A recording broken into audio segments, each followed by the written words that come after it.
¿Qué tal? Bienvenidos a un nuevo programa de ¿Y ahora qué? Hoy tenemos muchos periodistas a los que escuchar, así que yo solo recuerdo que los podcasts del debate de hoy.es se escuchan en iVoox, en Spotify, en Apple Podcast, en Google Podcast y también en YouTube. José Ignacio, todo tuyo. Gracias, Pablo, y vamos a seguir hablando con periodistas sobre el futuro que nos espera después de la crisis del coronavirus, pero como decías, lo vamos a hacer con un formato especial.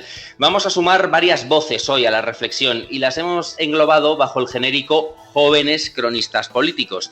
Eso de jóvenes les ha encantado a todos ellos. Y eso que por aquí hay alguno al que este que les habla recuerda, porque se sentaba en aquel entonces cerca de él en el trabajo, recuerda su 30 aniversario. Y fue hace más de 10 años, con que hagan ustedes cuentas. Aquí el que les habla tenía casi 26, así que hagan también aquí sus cuentas. Pero lo hemos marcado así y es algo que si ellos quieren se puede comentar porque durante este rato, porque en eso de ir por los pasillos del Congreso y detrás del Gobierno y los partidos, nos da la sensación de que hubo una generación muy joven entonces que tomó el relevo en los albores de la transición, pero que tendió a hacer un cierto tapón para los que vinieron después. Pero ahí están ellos, nacidos por lo menos cuando arrancaba esa transición, si no es que mucho después. Y desde luego lo de jóvenes nos ha servido para cazarles a todos a lazo y juntarles en torno a este podcast, que no ha sido tarea fácil. Vamos a presentarles muy rápido porque son muchos. Del diario El País nos acompaña Elsa García de Blas, a que le pueden ver también en los desayunos de TVE, por ejemplo. Elsa, bienvenida. Hola, ¿qué tal a todos? De la prensa económica de Expansión al diario generalista del Grupo, que no es otro que El Mundo. Desde ahí sigue al Partido Popular. También le pueden ver en TVE o escuchar en Onda Madrid, entre otros foros. Decía antes su biografía en Twitter: gasto medio sueldo en discos y conciertos, el resto lo desperdicio. Juan Malamet, bienvenido. Muy buenas tardes a todos. ¿Cómo estáis? Bueno, El País, El Mundo y ABC, desde ahí sigue a Ciudadanos uno de los pocos millennial pata negra de esta camada. Juan Casillas, bienvenido. Hola, buenas tardes, un saludo a todos. Bueno, y vamos con eso que llaman nativos digitales, libertad digital. Ahí sigue sobre todo a Ciudadanos un señor que después de esta pandemia siempre será recordado como el padre de Martina. Mariano Alonso, qué placer tenerte por aquí. ¿Qué tal, amigo? ¿Cómo estás? Muchas gracias. Yo debo decir que cuando me dejaste un mensaje diciendo una cosa de jóvenes, pensé, joder, qué cabrón, y encima me lo dice, ¿no? Que va a hacer una cosa con jóvenes, pero luego ya vi que me incluías. Bueno, y hemos tenido que hacer hueco al más joven de todos, un becario recién salido de la facultad que trabaja en el periodismo de agencia, ese sin el cual no podríamos vivir en las redacciones de los otros medios. Entra en categoría de joven, pero ya es un maestro de los periodistas políticos, es de Servimedia. Pablo Iglesias. Pablo, bienvenido. Hola, ¿qué tal? Me lo tomo por lo menos como hermano mayor. Lo de maestro nada, salvo en la universidad, y lo de joven, de espíritu siempre, toda la vida joven. Bueno, vosotros que estáis siguiendo la actualidad en todo momento, que estáis en contacto con los políticos, ¿vosotros recordáis, si es que lo recordáis, respecto a la crisis del coronavirus, en qué momento pensasteis, pues esto es más gordo de lo que parece? Pues yo creo que el 9 de marzo, la primera vez que lo pensé, que fue al día siguiente de la manifestación y el día que el Gobierno de la Comunidad de Madrid anuncia el cierre de los colegios en cuestión de 48 horas o 24 horas prácticamente, y a partir de ahí empiezan a adoptarse medidas drásticas, ¿no? de confinamiento, para empezar con los más pequeños. Ese día yo creo que fue el primero que dije, caray, la que se viene encima, que se supone que lo sabíamos y estábamos avisados, pero es cierto que yo creo que todos habíamos sido muy prudentes y el Gobierno más nos había dicho que esto iba a ser una cosa, pasajera. La OMS había dicho desde el principio que esto no era para tanto y al final todos nos hemos equivocado, nosotros incluidos también.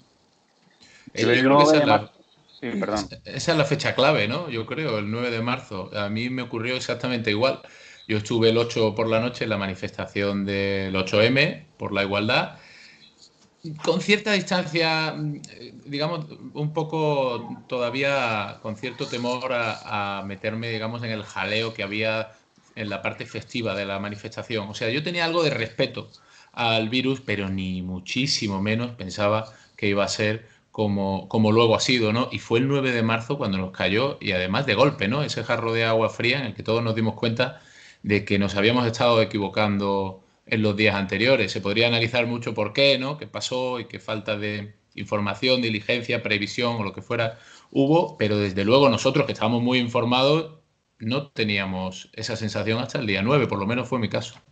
Sí. Yo también la tuve. El día 9 yo estuve, y supongo que incluso alguno de vosotros estaríais, en un congreso que hizo ATA, la Asociación de Autónomos, de Pequeños Empresarios, en el hotel, creo que es el Meliá, este hotel grande de toda la vida que está en Capitanaya, y yo fui ahí porque yo, que cubro Ciudadanos como Elsa y como Juan, fui ahí porque era al día siguiente de las primarias de Ciudadanos, y entre los políticos que iban ahí, embarazadísima, por cierto, Inés Arrimadas, y ese fue el motivo por el que fui ahí, a un sitio al que fue, por supuesto, empresarios venidos de toda España y de vaya usted a saber dónde.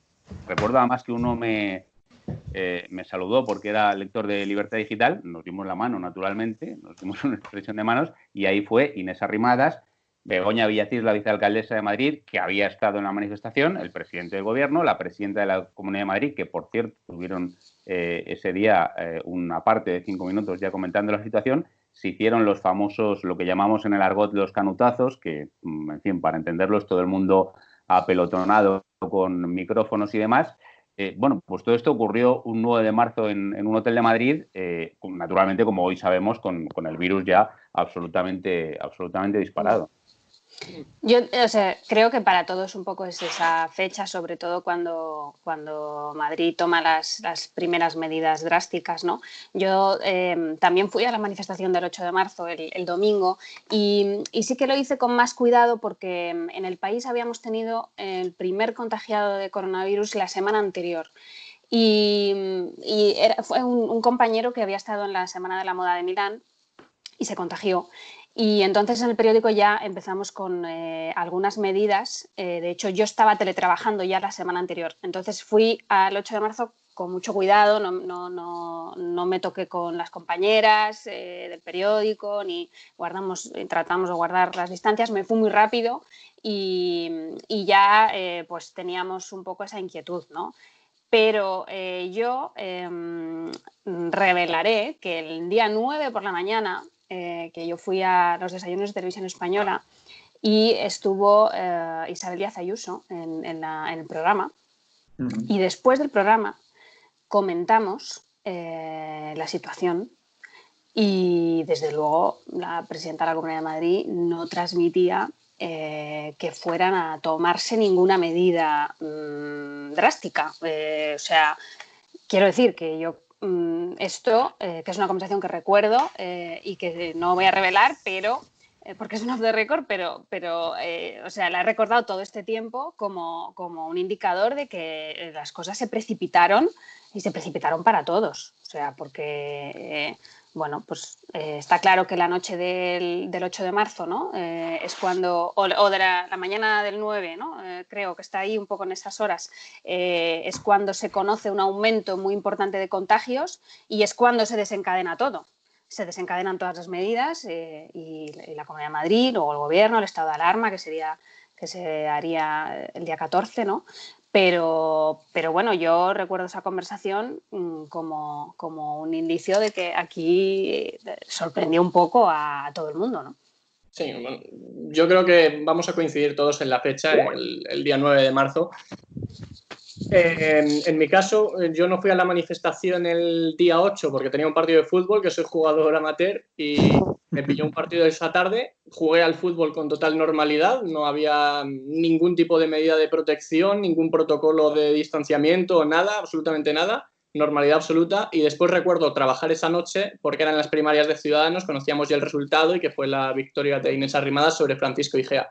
Y después, el momento en el que empecé a tomarme, como mis compañeros, conciencia de la gravedad de la situación fue ese 9 de marzo. Yo, en mi caso, en la rueda de prensa en la sede de Ciudadanos, que creo que la dio Melissa Rodríguez, si no recuerdo mal, en la que dice que el partido se está planteando anular el congreso que iba a ser ese mismo fin de semana, el 14 y el 15 de marzo.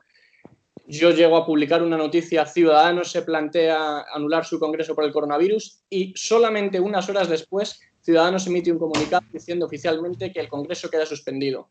A nosotros nos habían dicho en corrillos que la decisión se iba a tomar en los próximos días, pero finalmente en solo unas horas se tomó y bueno, nos dimos cuenta todos de que esto era algo serio. Yo creo que también fue muy importante y fue, digamos, una voz de alarma muy clara. Al día siguiente, el 10 de marzo, el positivo de Ortega Smith, sí, el secretario general de Vox, que es además lo que desencadena que la presidenta del Congreso, Meritxell Batet, tome la decisión de suspender los plenos. Yo de hecho, recuerdo, en fin, para que los oyentes se sitúen un poco, los periodistas estamos en la zona de prensa del Congreso, que está, bueno, esto siempre es un poco complicado, lo de la geografía del Congreso, pero que está en el edificio de la ampliación, y entonces la presidenta Batet dio una rueda de prensa en el escritorio, que es un lugar muy solemne, justo al lado del hemiciclo, y yo, por supuesto, como en tantas otras ocasiones, salí disparado de la cabina hacia ese escritorio en el que había, bueno, estaban los portavoces de todos los grupos parlamentarios, muchísimos diputados, bueno, había una concentración de gente absolutamente brutal. Y es curioso también recordar que la decisión de suspender los plenos no se toma estrictamente por razones estrictamente sanitarias, sino por razones políticas, porque se había infectado el número 2 del tercer partido de la Cámara, tenían que estar en cuarentena el resto de diputados, y entonces las razones que adujo en ese momento Batet fueron políticas. Decir, bueno, si no puede venir el tercer partido de la Cámara, pues evidentemente no tiene mucho sentido seguir con los plenos. Suspensión de los plenos, que fue criticada entonces por el Partido Popular, también por contarlo y por decirlo todo. Pero dicho esto, José Ignacio y Pablo, yo creo que sí que, aunque nos dimos cuenta todos tarde, nos dimos cuenta muy rápido de la gravedad que tenía el coronavirus. Yo por eso decía que fue como un jarro de agua fría para todos, porque de repente todos caímos en la cuenta de que esto iba camino de ser una pandemia, ¿no? El propio 9 de marzo, ya en casi todas las empresas, por lo menos en las de mi grupo, se comenzó a elaborar un plan para el teletrabajo. Empezamos a darnos cuenta de que iban a tener que cerrar los colegios, como así fue, creo que fue en la tarde del día 9 de marzo, si no recuerdo mal, en la Comunidad de Madrid y también en Vitoria, donde había habido un brote, ¿no? Y empezamos a ver de qué iba esto del coronavirus, ¿no? En realidad, de qué iba el coronavirus y cómo no éramos capaces de frenarlo. Yo creo que pocas veces, no sé si estaréis de acuerdo, un conjunto, una sociedad tan amplia se dio cuenta de que se había equivocado de una manera tan clara, ¿no? Se nos quedó cara de tontos a todos los españoles, yo creo, un poco. La suspensión de los colegios, perdóname, solo una cosita muy breve. La suspensión de los colegios en la Comunidad de Madrid, yo lo sé porque Martina, ya aludida al principio del programa, está en su primer curso. Se anunció el lunes, pero si recordáis, se empezaba a aplicar miércoles. El miércoles. Eso es. Fue más tarde. Mi mujer y yo ya el martes decidimos no llevarla al colegio porque nos parecía casi un poco absurdo, pero todavía el martes hubo colegios. Y esa semana fue aquella polémica sobre si se cerraba o no Madrid, ¿no? Que al principio, hubo mucha confusión, pero nadie quería cerrar Madrid, ¿no? O sea, parecía que nadie estaba, digo de los políticos, o sea, los representantes políticos, no estaba tampoco ni el gobierno de la Comunidad de Madrid ni el gobierno de España, o se pasaban un poco la pelota y nadie parecía tenerlo eso claro, ¿no? Los grupos nacionalistas reivindicaron muy vehementemente cerrar Madrid. De hecho, creo que lo siguen reivindicando varios de ellos. Sí, este es uno de los temas que a posteriori, pues yo he escuchado en bastantes ámbitos que fue uno de los errores, ¿no? de la gestión de esto, ¿no? De la pandemia. Es la posibilidad de haber cerrado Madrid en esas primeras fechas para evitar que personas, que madrileños contagiados, pues llevaran el virus a otras comunidades, ¿no? Haber hecho decidido efectivamente cuando empezó ese run a partir del día 9 de marzo, el lunes, ¿no? Yo creo que esa semana, si la analizamos ahora con la perspectiva de ahora, evidentemente, no con la de entonces, con el conocimiento que tenemos ahora, es fácil concluir que fue una semana surrealista, porque como habéis explicado, algunos de vosotros estuvisteis en la manifestación el domingo como si prácticamente no pasara nada, y ese domingo prácticamente todo el mundo, el país, pensaba que aquí no iba a pasar nada. El lunes se anuncia un cierre de los colegios, que efectivamente, como muy bien dice Mariano, no es para ese mismo día, sino para el miércoles, con una decisión un poco absurda de entonces el martes no llevas a los niños al cole, no los llevas. El miércoles se cierra el cole, y acordaros que el miércoles y el jueves los adolescentes, sobre todo los que ya no tenían clase en la universidad o en los colegios, lo que hacen es irse a los parques, los padres con los niños en los parques, los un poco más yéndose a jugar al fútbol, la gente en las terrazas tomando cañas, y es cuando la Comunidad de Madrid también tenía que decir el jueves, aquí se cierran los bares, se cierran las terrazas, porque esto todavía iba más. En cuestión de una semana pasamos de un domingo no haber prácticamente ninguna medida, menos el tema de las residencias, que ya se había empezado a restringir las visitas, al domingo siguiente directamente todos confinados en nuestras casas sin poder mover y salir. Y yo creo que el origen de eso, y también un poco, no quiero buscar culpables, pero sí donde estuvo la ignorancia, al final es de todo el mundo. Nosotros los periodistas, por ponernos los primeros y hacer autocrítica, recuerdo ahora con vergüenza ir a muchas tertulias durante el mes de enero y el mes de febrero y estar diciendo incluso la misma noche, el 9 de marzo, el argumentario que nos estaba diciendo el Ministerio de Sanidad y la OMS por encima de todo el planeta, evidentemente, que decían que esto no, que tampoco era para tanto, que bueno, que lo de China tal, que era una gripe, que lo podíamos pasar de alguna manera, y nada de eso ha sido cierto. Está implantado la pandemia absolutamente en todos los países y aquí lo hemos sufrido donde más, porque tenemos grandes ciudades, porque tenemos gran turismo, porque tenemos muchas circunstancias que evidentemente hacen que también... Sí, la autocrítica que apuntaban tanto Juanma como Pablo es algo que hay que hacer porque, bueno, lo decía Juanma, me parece que nosotros que estamos muy informados, que estamos en el día a día y que nos llega información del gobierno, de los distintos partidos y demás, no llegamos a ver hasta este 9 de marzo la gravedad que había detrás del coronavirus. Y luego también hay una clave en esta semana que de repente el día 9 salta la alarma cuando se decide cerrar los colegios. Se empieza a recordar una frase, no recuerdo de qué político era, creo que lo hablé con Elsa alguna vez, que decía que cuando fue el golpe de Estado del 1981 que había que mantener abiertos los colegios, no sé si fue Pujol, porque era la mayor... Sí, eso lo he escuchado yo a Lucía Méndez y se lo atribuía a Jordi Pujol. Es muy importante tener abiertos los colegios para transmitir una imagen de normalidad. Eso es. El mayor síntoma de normalidad de un país es que los colegios estén abiertos. Eso es. Esa es la frase. Gracias, compañeros. Pues creo que se tardó en esa semana, hubo un problema de coordinación también, porque con el tema de la salida de Madrid, no fue solo madrileños, también hay muchísimos estudiantes de otras provincias de España que acuden a la capital a estudiar, y en el impasse en el que no se sabía si se iba a aplicar o no el estado de alarma hasta que se termina de aplicar, hay muchos estudiantes universitarios que a lo mejor estaban contagiados y eran asintomáticos en ese momento, que van a sus lugares de origen y que también eso pudo contribuir a expandir el coronavirus por el resto de España. Efectivamente, porque se pensaban que estaban de vacaciones, no de confinamiento o que se había suspendido el colegio para quedarnos en casa, sino que podíamos hacer lo que nos diera la gana, ¿no? Ir a jugar a fútbol, tomarte unas cervezas o cualquier cosa. Esa fue la primera gran irresponsabilidad junto a otras, ¿no? Claro, yo creo que el caso más flagrante de no haber atendido a las alertas fue el de Italia, ¿no? Teníamos a Italia mandándonos un SOS y nosotros simplemente íbamos como 2 semanas detrás de ellos, ¿no? En la epidemia. Muchos italianos avisaron, y eso hay que reconocerlo ahora. Hay gente en Italia, dirigentes, amigos, familiares, que decían, cuidaos, mantened distanciamiento social, no hagáis las cosas como nosotros, porque esto es más grave de lo que parece. Y no haber visto eso, yo es algo de lo que me arrepiento. Nos pasó a todos, pero eso no es consuelo para nadie, ¿no? Es algo de lo que me arrepiento, no haberme dado cuenta de que lo de Italia no era porque los italianos fueran distintos ni muchísimo menos, al revés, son igual de mediterráneos que nosotros, ¿no? O menos, pero sí que es verdad que aunque hubo alertas y las hubo a nivel institucional, no fueron muy contundentes, y las que, digamos, las alertas humanas, sociales, las que nos podían llegar de oídas, no las atendimos nadie. Yo creo que no las atendimos de manera seria nadie, porque una cosa es que nosotros nos separásemos un poquito, que la gente que tenía tos se pusiera guantes y tal, pero eso no era lo que había que hacer contra el coronavirus, ¿no? El ejemplo italiano a mí me tiene fascinado de cómo no quisimos verlo.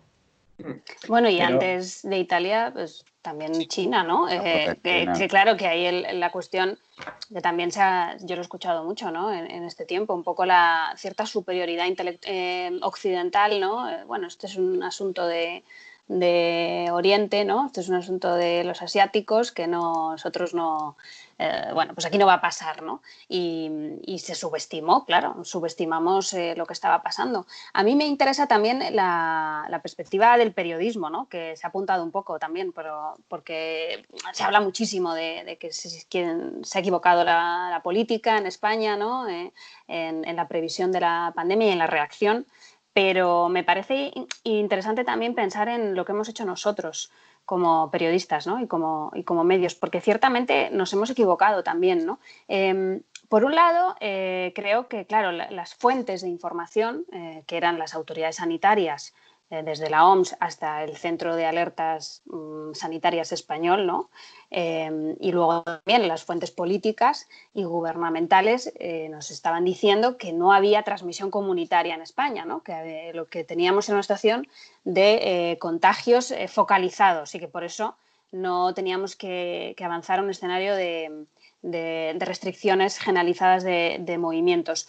Pero, bueno, no pusimos en duda nada, ¿no? No pusimos en cuestión o no nos cuestionamos tampoco las fuentes. Y siempre, y en realidad lo hacemos en general, ¿no? O tratamos de hacerlo, no dar por sentado lo que nos cuentan, ¿no? Siempre, ni los gobiernos, ni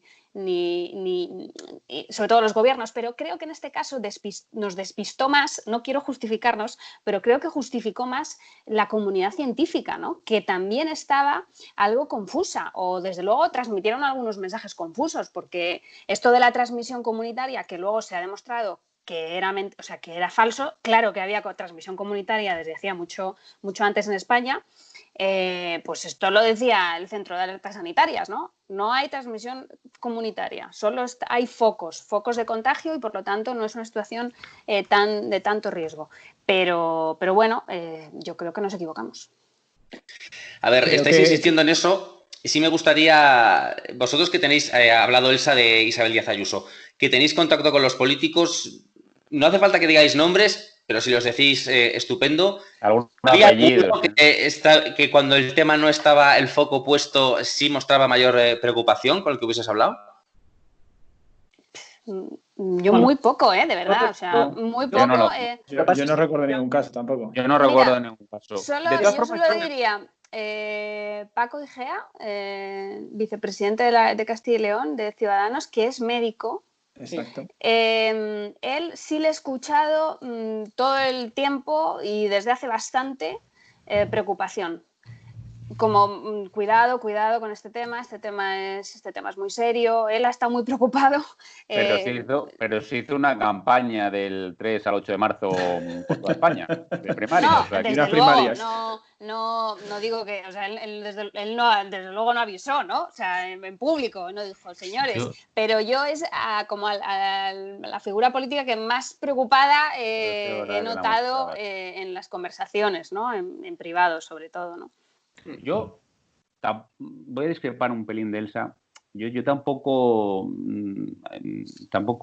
creo que sea bueno fustigarnos de esa manera. Es decir, creo que uno de los temas que está aquí de fondo es esta sacralización del periodismo o del periodista como un chamán que lo sabe todo y que todo lo adivina. Y yo creo que precisamente hay que decir con mucha naturalidad que no, que el periodismo pues es es ir desbrozando un camino que se ve día a día y que no tiene todas las certezas y que, como tú misma has dicho, si la ciencia ha fallado, ¿cómo no va a fallar el periodismo? O sea, eso es un poco parecido a lo de la crisis económica de 2008, ¿no? Sí, pero había elementos a valorar. Claro, o sea, quiero decir, podíamos sobre todo conectar elementos, sobre todo estaba fuera de nuestras fronteras, o sea, lo ha dicho Juanma, ¿no? Lo que estaba pasando en Italia, lo que había pasado en China, o sea, había elementos encima de la mesa para estar un poco alerta, ¿no? ¿Por qué en España era tan distinto, ¿no? Yo misma, si es que yo me recuerdo a mí misma también en las tertulias repetir esto de no hay transmisión comunitaria, en España no hay transmisión comunitaria. Bueno, es como una gripe. Bueno, eso yo no llegué a decirlo, menos mal, pero otros compañeros lo han dicho. Y ahora ves esos vídeos y claro, es un desastre, ¿no? Pero Elsa y Mariano, yo creo que las dos cosas que decís son compatibles en cierto sentido, ¿no? O sea, hay una parte personal que a la que yo me refería, que es decir, pero ¿cómo yo no vi que lo de Italia se podía repetir en España, ¿no? Porque lo de China sí que es verdad que es el origen. Desde el origen nos quedaba un poco lejos y efectivamente yo no me voy a fustigar, yo no tenía por qué saber que de China iba a venir a España una epidemia así, ¿no? O no tenía por qué tenerlo claro, pero de Italia sí, de Italia clarísimamente sí. Cuando además había partidos de fútbol, creo que era el Atalanta contra el Valencia, ¿no? Sí.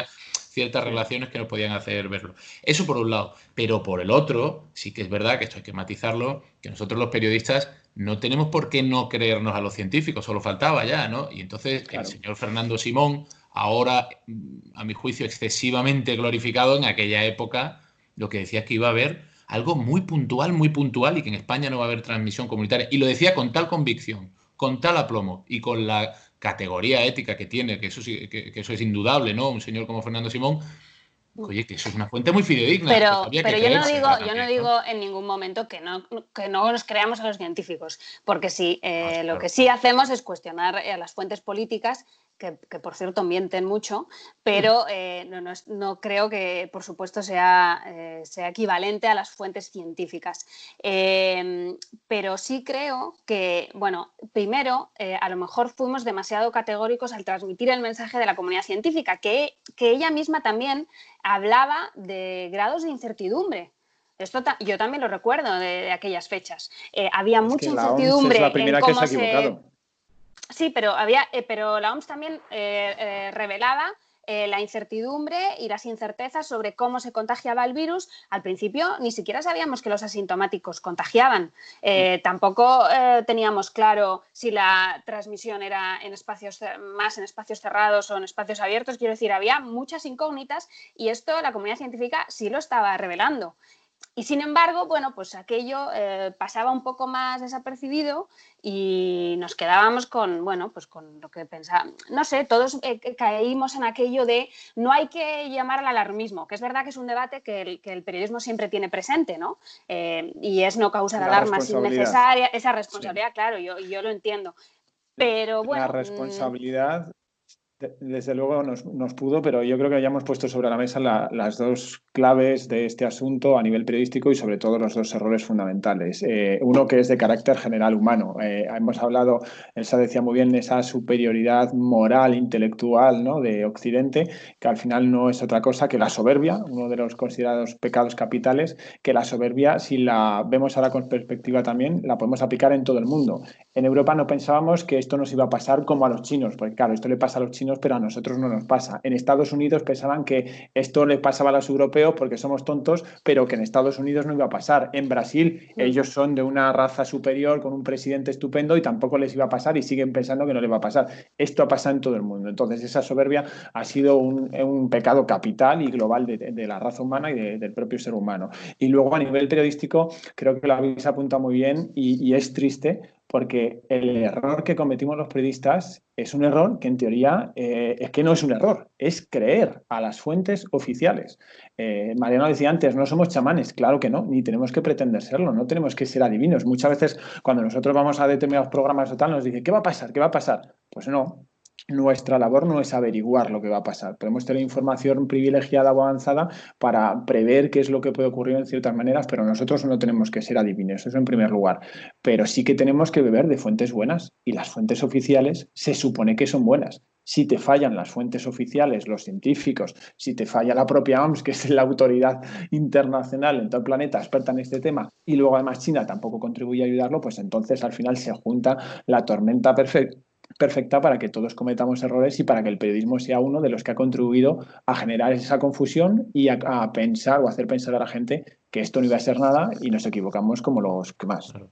Y también, por hacer una precisión, la información oficial no fue completa en ese momento, porque claro, hablamos del 8 y del 9 de marzo, el día 2 de marzo hubo una reunión de Simón y del ministro Illa con Madrid y con el País Vasco, no se informó debidamente de cuál era la alerta que tenían ahí. El mismo día 2 de marzo hubo una reunión en el Ministerio de Sanidad con todos los distribuidores y grandes fabricantes de mascarillas de España para ya hacer acopio y no se nos informó sobre eso. El 2 de marzo llegó al correo personal de Simón y al correo del CAES, del Centro de Alerta, el informe famoso de la Agencia Europea de Control de Enfermedades y no se hizo público, no sé por qué, o no se fue didáctico sobre ello, ¿no? Cuando se recomendaba evitar manifestaciones innecesarias en absolutamente todos los escenarios. En fin, que hubo una serie de informaciones que pudieron haber sido más dirigentes los políticos en esto. Y para responder a la pregunta de José Ignacio, es verdad que casi ningún político fue un adivino o muy previsor. En el Partido Popular, que es el que yo cubro, por ejemplo, hubo un acto con mujeres en el que Ana Pastor ya estaba tosiendo y con algunos síntomas de lo que luego fue su coronavirus. Y también es médico. Y es médico. El Partido Popular decidió ir a la manifestación del 8M con manifiesto propio y una representación nutrida. Pero sí que, aquí sí que no diré el nombre, hubo un dirigente importante del Partido Popular que por hipocondríaco se tomó la pandemia o la epidemia por entonces con la importancia que tenía. Le entró la gindama, que decimos en mi tierra, y se quedó en su casa. Ese acertó. Y creo que la ministra de Trabajo no fue a la manifestación del 8M por cautela. Pero claro, en aquel momento era una cosa personal, ¿no? Sí, la ministra de Educación fue con guantes también, claro. Claro, hasta qué punto uno valoraba pues el riesgo y valoraba someterse a ese riesgo, ¿no? A ver, y que yo esto es un melón que no sé, mejor no abrir el de la manifestación del 8M, pero desde luego allí fueron 7 ministros. Por lo tanto, mucha información o mucha convicción o consciencia del riesgo que había no tendrían, porque si no, no habrían asumido en primera persona ese mismo riesgo, ¿no?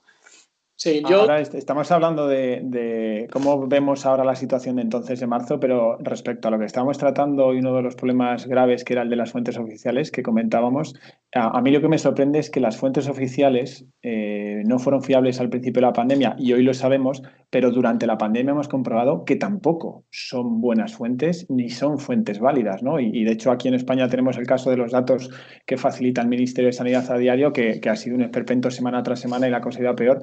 Y a mí me sigue sorprendiendo que al principio, digamos, se cometieran esos errores o hubiera ignorancia, hubiera demasiada prudencia y hoy, a pesar de la visión que tenemos hoy, lo puedo entender, pero lo que sí que no entiendo, incluso me cuesta perdonar de alguna manera, es que durante 3 meses no se ha ya dado información fiable y que ahora hoy en día sigamos sin poder acudir a las fuentes oficiales. A mí eso creo que me preocupa porque los periodistas seguimos estando en ese sentido cojos a la hora de informar a los ciudadanos, ¿no? Pues eso, Pablo, nos sirve en bandeja el siguiente tema porque os queríamos preguntar cómo habéis visto la comunicación política de esta crisis, que desde luego se ha caracterizado por una gran profusión de ruedas de prensa. Pero bueno, parece, según se escuchan las distintas opiniones que estamos recogiendo, que eso no se ha traducido ni en una mayor claridad ni en una mayor transparencia. Bueno, en el caso de Ciudadanos es verdad que tienen la ventaja de que marcaron un poco el ritmo con el tema de las ruedas de prensa telemáticas, ¿no? Nosotros estamos aquí tres periodistas que cubrimos habitualmente la información. Totalmente. Y bueno, damos fe. Esa misma semana, y lo hilo un poco también con la pregunta anterior, yo recuerdo un corrillo de Arrimadas en la sede de Ciudadanos en el que ella sí por primera vez nos hizo un gesto, chicos, mantener la distancia tal, y hablamos como distanciados de Arrimadas en un círculo amplio, que fue la última rueda de prensa presencial que hubo, y después ya hicieron una primera rueda de prensa, creo que ese mismo sábado, porque me mandábamos las preguntas por WhatsApp, y ya el domingo tuvimos la primera rueda de prensa de conexión telemática, que después hubo todo el lío de la petición al gobierno, de que abriese el formato para que pudiesen entrar los periodistas a preguntar en directo, que no hubiese esa selección de preguntas previa, etcétera. Bueno, yo creo que de alguna manera esta crisis ha demostrado también que en comunicación política la abundancia, en este caso de comparecencias, estoy pensando sobre todo en el gobierno, no es sinónimo de eficiencia en la comunicación, ¿no? Y creo que se cometieron algunos errores primero en la puesta en escena de esas primeras comparecencias, ¿no? Con policías y con miembros del ejército que causaron, o que eran simplemente figuras no acostumbradas a la comunicación y entonces hubo ahí algunos desajustes. Y luego, y muy importante, este conflicto que hubo con las asociaciones de periodistas con el filtrado de preguntas, ¿no? que hicieron en la Moncloa, que luego se rectificó y ya todo el mundo contento, pero bueno, que hubo ahí unas semanas, no sé si fueron semanas de tira y afloja. Varias llegó semanas. a ser semanas, ¿no? De tira y afloja, que bueno, que eso no era aceptable, ¿no? No era un un nivel de transparencia comunicativa que fuera aceptable, ¿no? Y en general creo que la ciudadanía destaca, lo he visto en algunas encuestas, la comunicación como un aspecto negativo de esta crisis. Y es curioso eso, a pesar de que efectivamente no habrá sido por ruedas de prensa, ¿no? Porque es que se han celebrado muchísimas y el presidente también ha comparecido permanentemente todos los fines de semana, ¿no? Pero por alguna razón la gente no ha percibido como muy buena la comunicación de esta crisis. Las primeras semanas, no sé si recordáis que había ruedas de prensa de ministros a dúo, pero que había a veces doblete. Una por la mañana salían dos y por la tarde salían otros mañana dos. Y tarde. Hemos llegado a tener 3 ruedas de prensa diarias. La de los técnicos, luego los ministros y luego más ministros por la tarde. Sesión doble y triple. Es verdad que la Secretaría de Estado de Comunicación, Miguel Ángel Oliver, creo que cometió un error enmendado tarde, pero, en fin, creo que se empecinó en un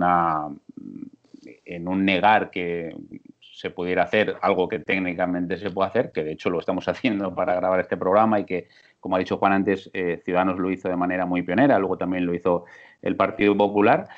Se empeñó en ese modelo encorsetado de la pregunta dictada y tardó mucho, digamos, en reconocer el error.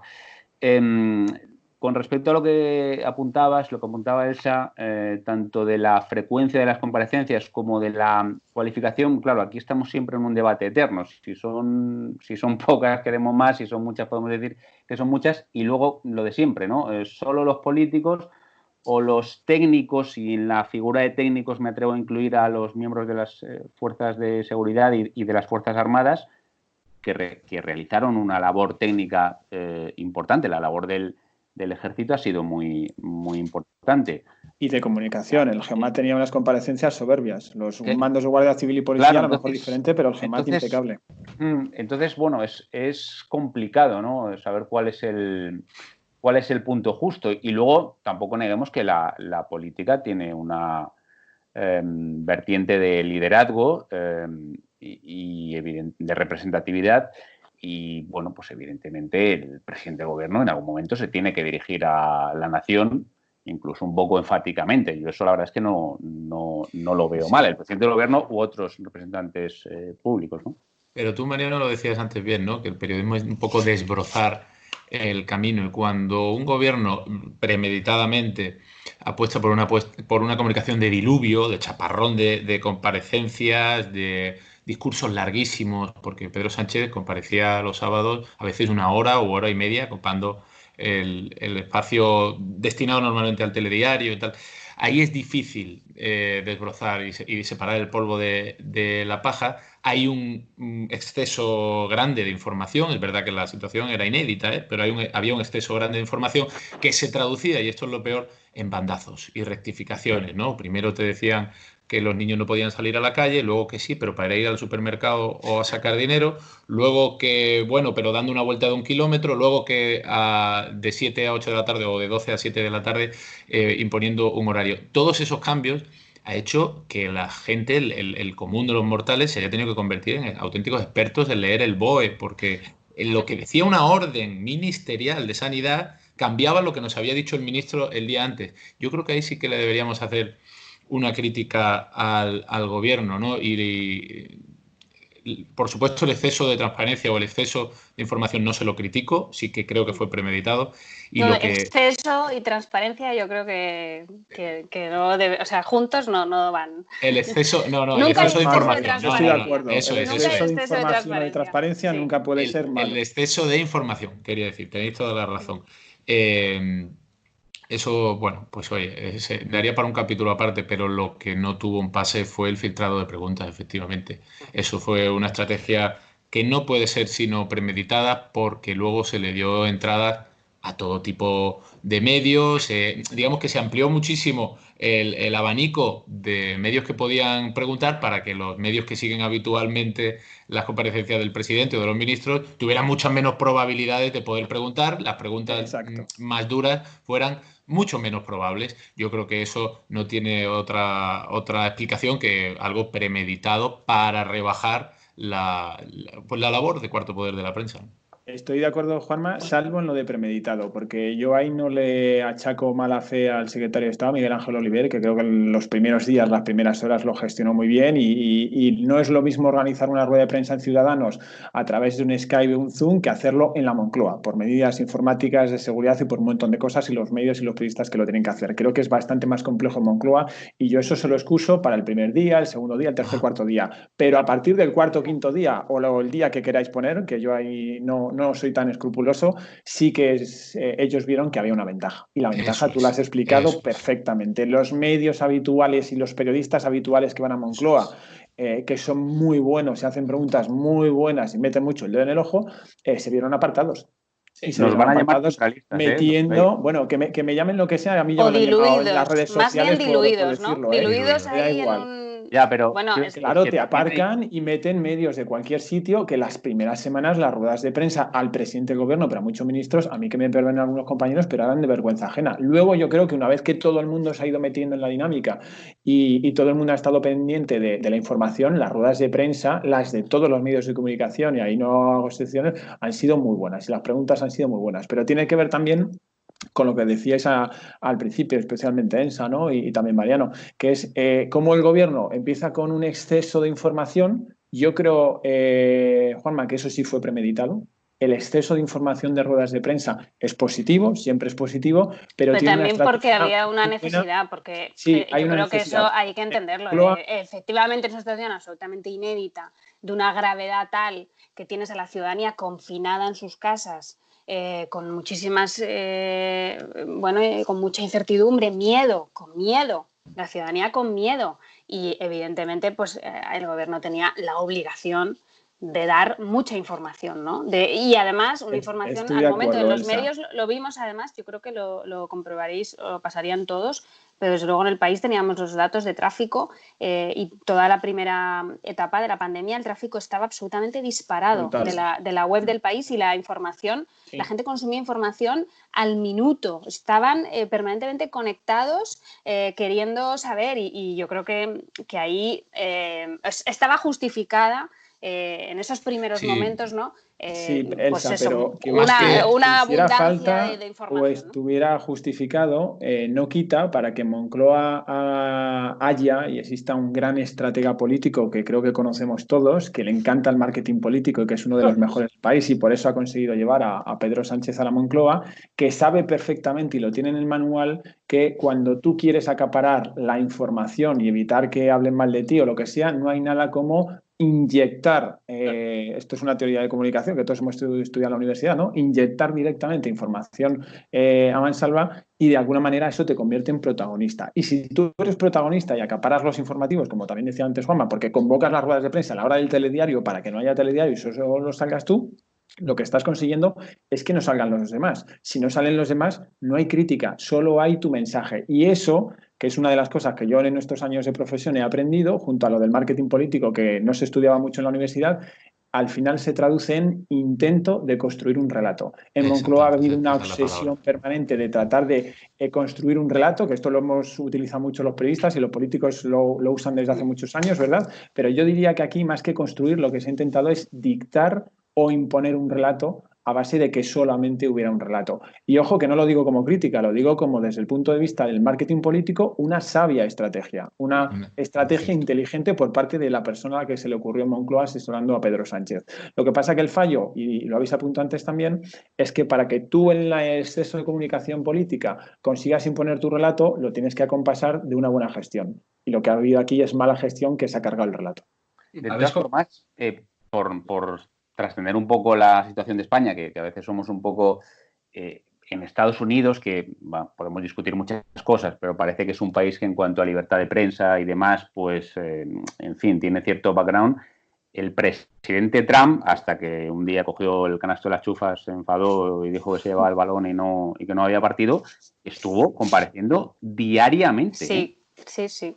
Rueda de prensa. Sí, pero ahí es más habitual. Con su Fernando Simón. Simón, sí, con los técnicos. Varios de los técnicos, con el vicepresidente, que por cierto, presidente por clara población de riesgo por la edad, y el vicepresidente separados de 1 metro, ni mascarilla ni nada, ruedas de prensa diaria. El gobernador Cuomo del estado de Nueva York también, bueno, sigue compareciendo, hace una rueda de prensa diaria. En fin, y aquí sale un señor una semana y decimos que es mucho, en fin. No, pero lo que era mucho era la duración, ¿no? La duración y el exceso de relato. Ahí yo sí que creo que la matización de Pablo ha sido muy buena.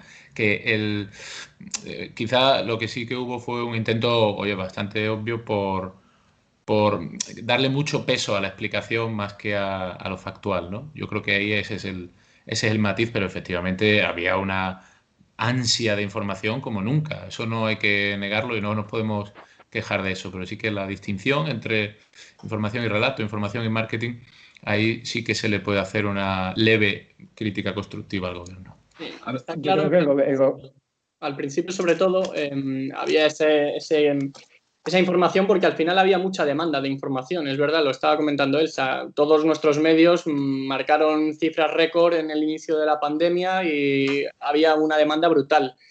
Y sí que se justifica quizá en el inicio esa duración en las intervenciones iniciales de Sánchez. Era una situación excepcional, no habíamos visto un estado de alarma, un confinamiento así en un siglo.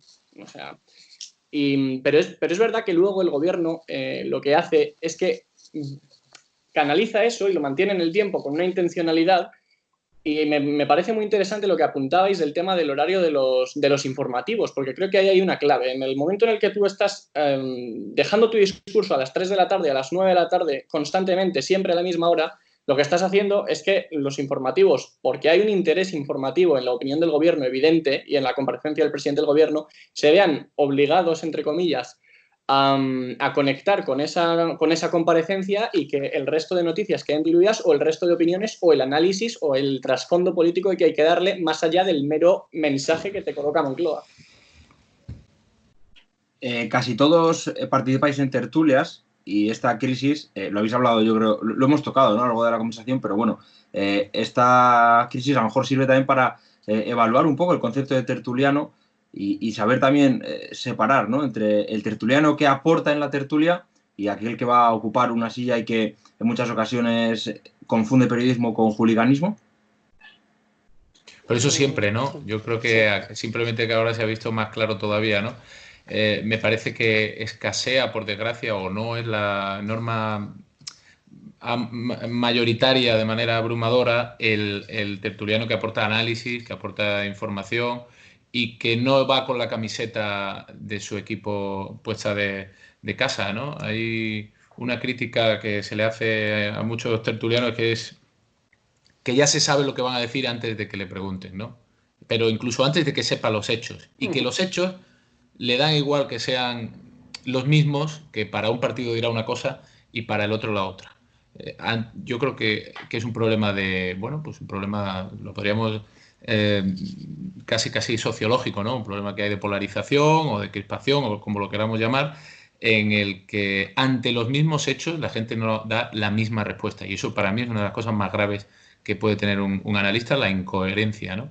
Aquí en el coronavirus se ha visto quizá más potenciada por el lado de una defensa numantina del gobierno hiciera lo que hiciera, por un lado, y de una crítica absolutamente a todo lo que hiciera el gobierno, por otro lado, cuando esta crisis ha sido dificilísima de gestionar y oye, se ha hecho mal en algunas cosas, como el material sanitario, pero se ha hecho muy bien en otras, ¿no? Siempre hay grises y los grises escasean. Yo creo que es un reflejo a lo mejor de las redes sociales, ¿no? De esta polarización de blanco o negro que hay en las redes. No sé, ¿qué pensáis vosotros?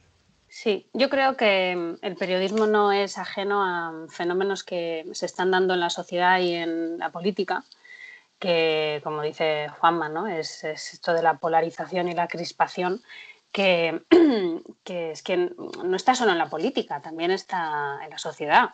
Y por supuesto, ha terminado en los medios, ¿no? Bueno, no sé si ha terminado o si los medios han sido cooperadores necesarios, ¿no? de esto, pero lo cierto es que creo que hay una deriva en el periodismo hacia un periodismo cada vez más de trinchera y me parece preocupante y me parece que estamos en un momento delicado en el periodismo con esto, sin que considere que todos son iguales, ni mucho menos. Hay distintos grados y distintas intensidades en la participación de un periodismo de trinchera o de polarización, pero sí creo que el oficio tiene que darse cuenta, reflexionar sobre ello y en la medida de lo posible tratar de revertirlo, porque esto puede terminar o puede dañar seriamente nuestra credibilidad, ¿no?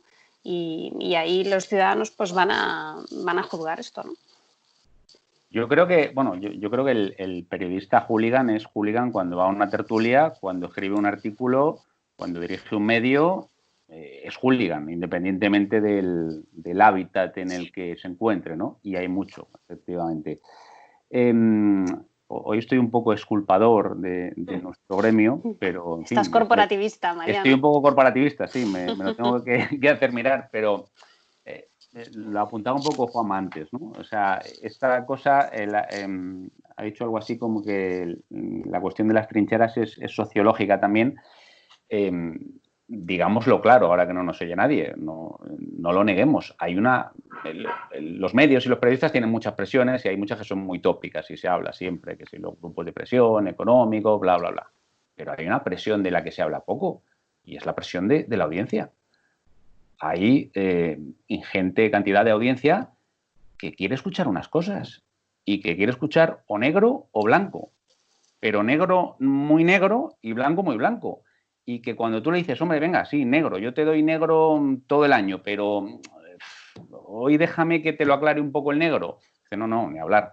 Yo quiero el negro. Y dice, no, yo te doy blanco todo el año, pero hoy lo voy a oscurecer un pelín, un poquito, un matiz, una enmienda parcial. No, ni hablar, traidor. Esto, bueno, eso no lo neguemos, se comenta menos, pero es una presión que se visualiza mucho en las redes sociales y que yo creo que afecta al trabajo que está ahí. Y naturalmente, en este esquema que estoy dibujando, el que sale y dice, sí, yo doy negro sin matices, y el que sale y dice, yo doy blanco sin matices, se lleva la partida, se lleva el gato al agua, efectivamente, ¿no? Porque es lo fácil y es lo cómodo, ¿eh? No porque realmente sea lo bueno, porque efectivamente puede haber gente que quiere que le digas las cosas como las quiere escuchar, pero nosotros, los periodistas, como cualquier otra profesión, no estamos para hacer lo que la gente quiere, estamos para hacer lo correcto, para contar la verdad a la gente y no contarle la verdad que quiere escuchar.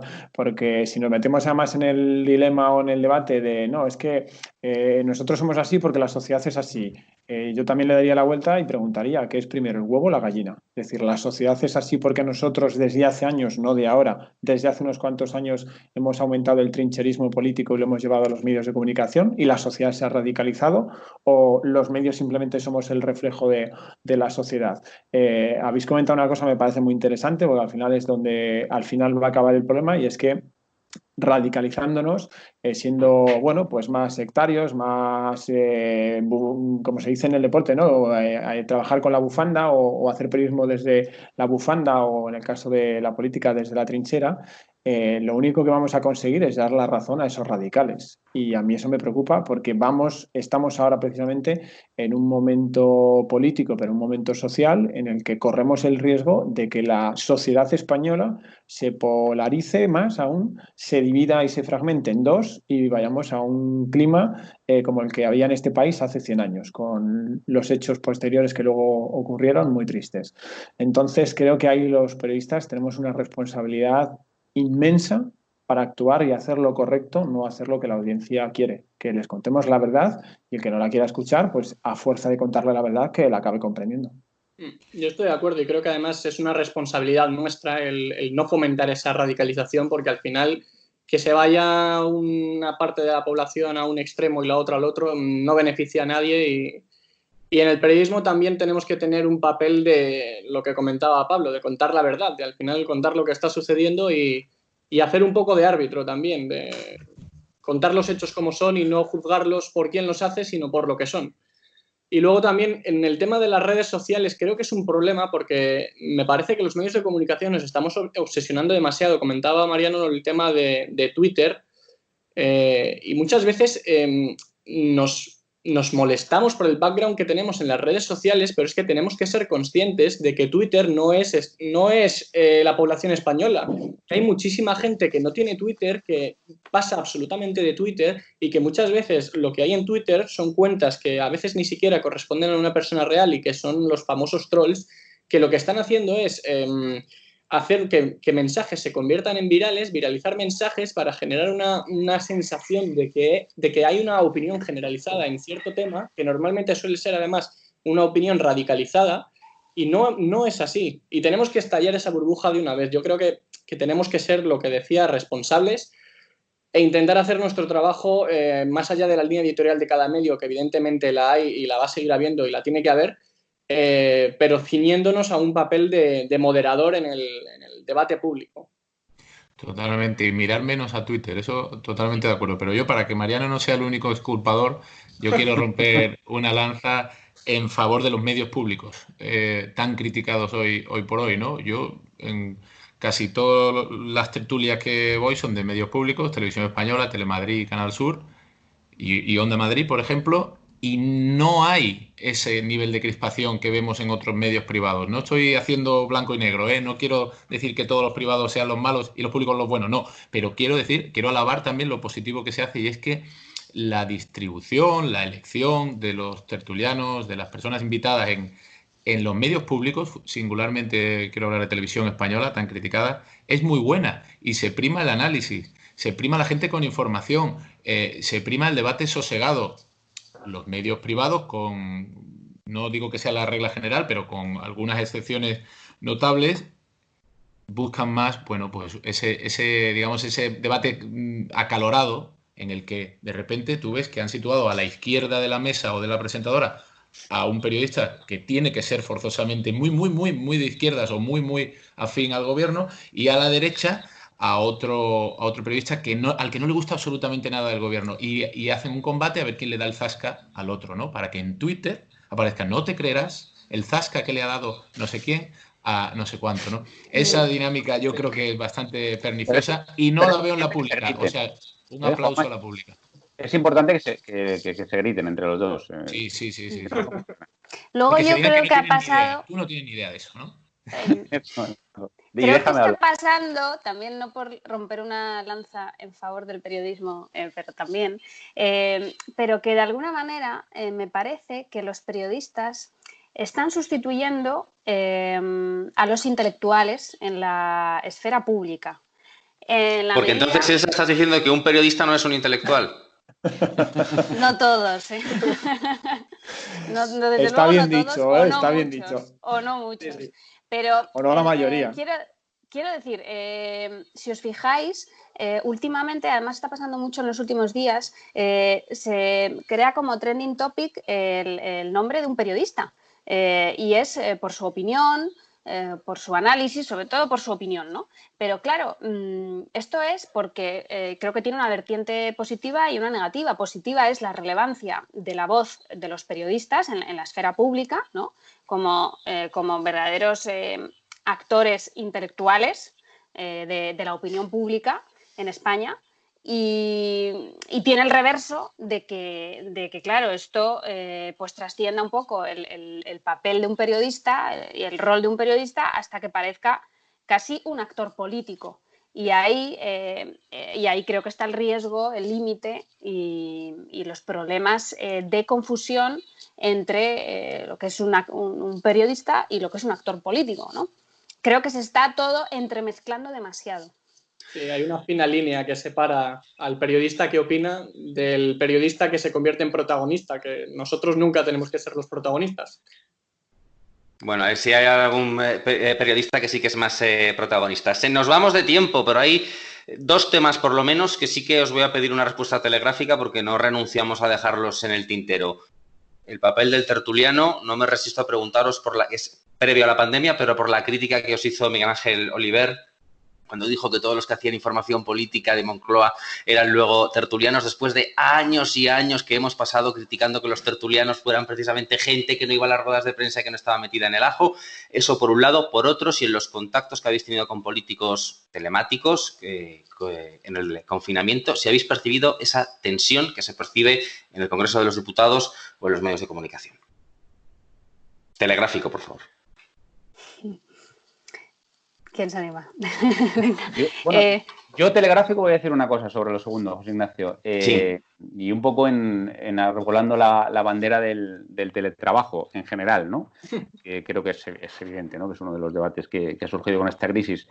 Yo estos 3 meses he trabajado muchísimo, mucho más que en otras épocas de mi vida. Evidentemente la situación lo requería. Pero telemáticamente he podido tener muchos más contactos con políticos que en mucho tiempo atrás, de una manera más distendida y, en fin, por sintetizar, no echo de menos tanto el contacto físico. Me parece que es algo que incluso nosotros mismos hemos mitificado y que yo personalmente he descubierto que por la vía telemática se puede hacer mucho y muy buen periodismo, y además voy a ser todavía más políticamente incorrecto. Yo no echo de menos físicamente las redacciones. Estoy encantado de ver a mis compañeros, que son todos majísimos, pero físicamente la redacción no me parece un lugar tan bueno para trabajar. Me parece un lugar con mucho ruido, con muchas distracciones, y creo que el periodismo es un oficio al que el teletrabajo le va como anillo al dedo. Pues yo voy a discrepar, entonces. Sí, claro, voy a discrepar totalmente, radicalmente de Mariano, o sea, radicalmente. Muy bien. Primero, en el contacto con las fuentes se pierde muchísimo en la vía telemática. Primero porque se trata de establecer relaciones de confianza, ¿no? Más o menos, con las fuentes que necesitas, y yo creo que telemáticamente no es lo mismo. Si ya no la tienes trabada, esa relación de confianza, pues no la puedes establecer, es muy difícil establecerla. Por lo tanto, en este tiempo, no sé vosotros, pero yo he trabajado con las fuentes que ya tenía de antes. Exacto. Es decir, en este tiempo es muy difícil hacer nuevas fuentes. Exacto. Y desde ese punto de vista creo que es muy necesario volver a tener el contacto físico. Y luego con las redacciones creo que hay un lugar de intercambio intelectual, de debate intelectual y de enriquecimiento intelectual con tus compañeros, que se pierde muchísimo estando solo en casa, ¿no? Discutir los enfoques con tus jefes, pero luego con tus compañeros comentar informaciones y a su vez tienes nuevas ideas, ¿no? En todo eso yo creo que el periodismo está mucho más empobrecido en esta situación. Yo estoy totalmente de acuerdo. Las redacciones enriquecen muchísimo los temas. Además, por la propia segregación que tenemos en las redacciones, que cada periodista cubre a un partido solamente, normalmente, ¿no? O un área solamente. Con lo cual, el que hace Vox pues te puede enriquecer a ti que haces PP, o el que hace Ciudadanos te dice, ojo, porque Arrimadas dijo aquello que te puede venir bien. Y yo creo que entre todos hacemos ahí un panel en el que nos ayudamos unos a otros. El periodista, yo creo que tiene que pisar la calle, pisar el Congreso, estar cerca de las fuentes, y es verdad que las grandes fuentes las tienes que tener ya hechas, eso está claro, ¿eh? Y también es verdad que se puede potenciar en cierta medida el teletrabajo para la conciliación, pero no como arma principal, ¿no? Yo creo que en ese sentido el periodista tiene que estar lo más cerca posible de lo que habla. Y en esto yo voy a decir algo que igual suene casi polémico.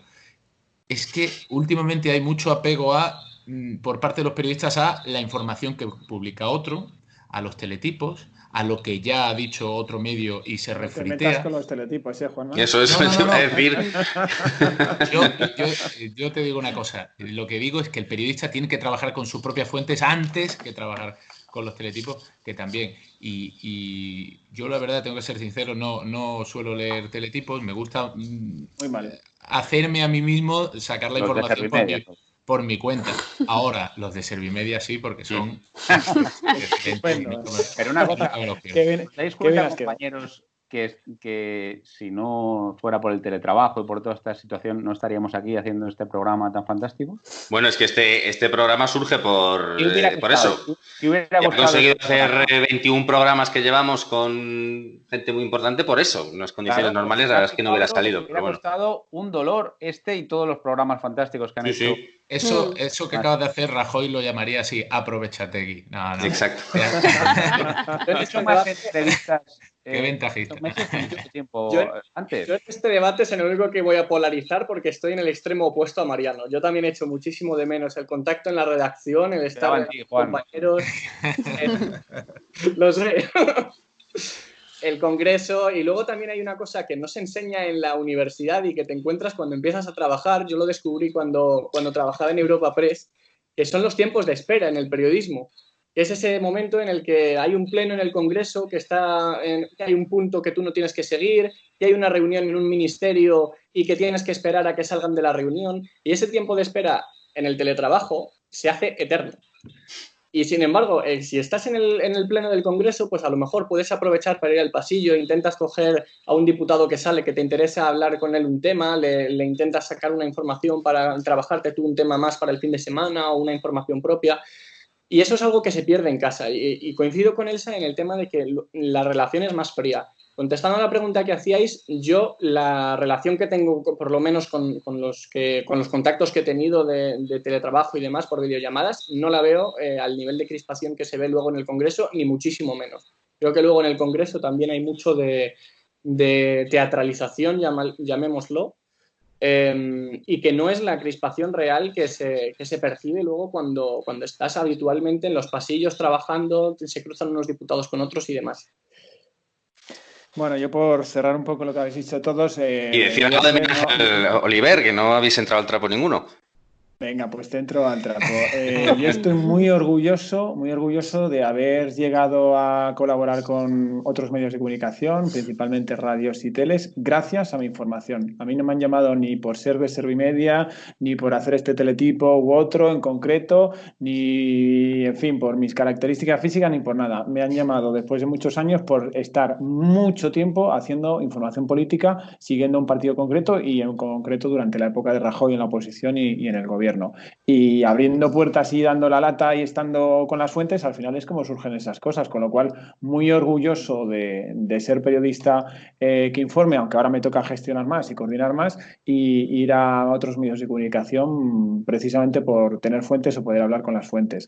Estoy de acuerdo sobre todo con lo que han dicho Juan, Elsa, Juanma respecto a las redacciones, al trato con la fuente. O sea, tú mandas un WhatsApp desde cualquier sitio, desde casa, fenomenal, te contestan, estupendo, pero a veces una información la consigues cara a cara, bueno, muchas veces se consigue cara a cara, y a veces consigues una información o intuyes una información por la cara que alguien te pone cuando le haces una pregunta, simplemente por el gesto, por cómo reaccionas, si sale corriendo o no sale corriendo. Y todo eso durante el confinamiento nos lo hemos perdido. Ahora, sí le voy a dar la razón a Mariano en que si hay una profesión a la que le viene como anillo al dedo desde luego el teletrabajo, es esta, indudablemente. También es cierto que quizá en la radio más que en otros sitios, y depende del soporte, también eso influye mucho, pero el periodista tiene que estar donde sucede la noticia, eso es en la calle, eso es en el Congreso de los Diputados. Una de mis pasiones es hacer campaña electoral y creo que nunca he hecho más fuentes ni he conocido más gente que viajando por España durante 15 días en campaña electoral, y así se consigue realmente teléfonos de gente que te conozcan y luego les puedas dar la lata. En casa metido consigues fuentes de otra manera, pero no es exactamente igual, no tiene nada que ver.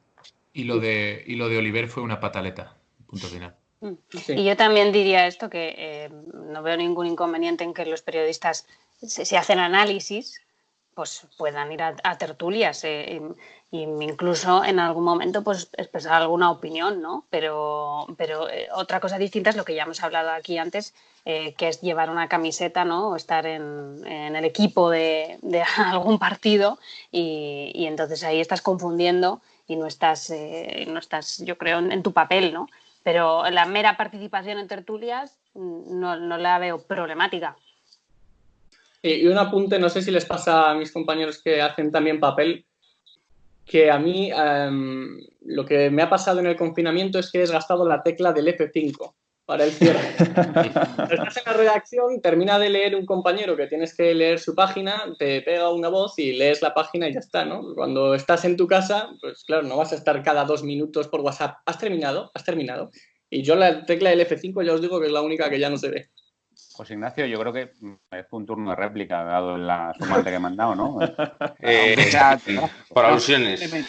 Simplemente pensemos, habéis dicho lo bueno, pero claro, pensemos en todo lo malo, ¿no? O sea, en todo el tiempo que se pierde, ir a la redacción, todos los cotilleos, hablemos claro, que hay en las redacciones, las banderías, las conspiraciones de máquina de café. Bueno, yo eso no lo echo de menos, la verdad. O sea, a ver, probablemente un sistema mixto puede sí, ser bueno, ¿no? Que tengas una cierta flexibilidad y puedas ir unos días a lo mejor quedarte en casa. A veces es verdad que cuando tienes que escribir un reportaje, por ejemplo, de fin de semana, pues dices, Dios mío, en el ruido de la redacción no hay quien se concentre, ¿no? Y pues a lo mejor pues puedes quedarte en casa un día a escribir un reportaje largo. Bueno, yo creo en la flexibilidad. Sí, también encuentro ventajas al teletrabajo, ¿no? Pero como un modelo mixto, más que... Pero tenemos que decir una cosa, y es que los que hacemos información política, en esto no nos podemos quejar. En esto somos la élite, entre comillas, porque te cuento mi caso. Yo los lunes voy a Génova, al comité de dirección del PP, y me puedo quedar ahí o en mi casa, que vivo cerca de la sede, o ir al Congreso a seguir trabajando. Martes, miércoles, jueves trabajamos en el Congreso y no en la redacción. Y los viernes es el día, bueno, que es el día más distendido, que vamos a la redacción. Con lo cual, bueno, en nuestro caso no es muy invasivo, pero a mí me gusta hasta el ruido de la redacción. Es cierto. Bueno, pues parece que eso se ha acabado la cuerda. Por fin, así que vamos a ir terminando, no sin antes recordar un poquito las cosas que habéis ido diciendo a lo largo de este ratito de charla. Bueno, sitúan el 9 de marzo como fecha clave. Se nos quedó cara de tonto a todos. Una semana surrealista, aquella. Vergüenza de las tertulias de enero y febrero. La superioridad occidental ante lo que venía de China. La idea del error como periodistas y el papel que han tenido las fuentes en ese error. El periodismo es ir desbrozando un camino que no tiene todas las certezas. Un dirigente del PP hipocondríaco que sí temió al virus. Sesiones dobles y triples de ruedas de prensa que se traducen en bandazos. Oliver y el empecinamiento por la pregunta dictada. Preocupación ante el periodismo de trinchera. La presión de la audiencia que quiere escuchar negro muy negro o blanco muy blanco. La responsabilidad periodística ante la polarización. Y un duelo a muerte por el periodismo telemático. Muchísimas gracias, Elsa García de Blas, Juan Malamed, Juan Casillas, Mariano Alonso y Pablo Iglesias. No te quejarás de titulares. Gracias. Un abrazo. Un placer.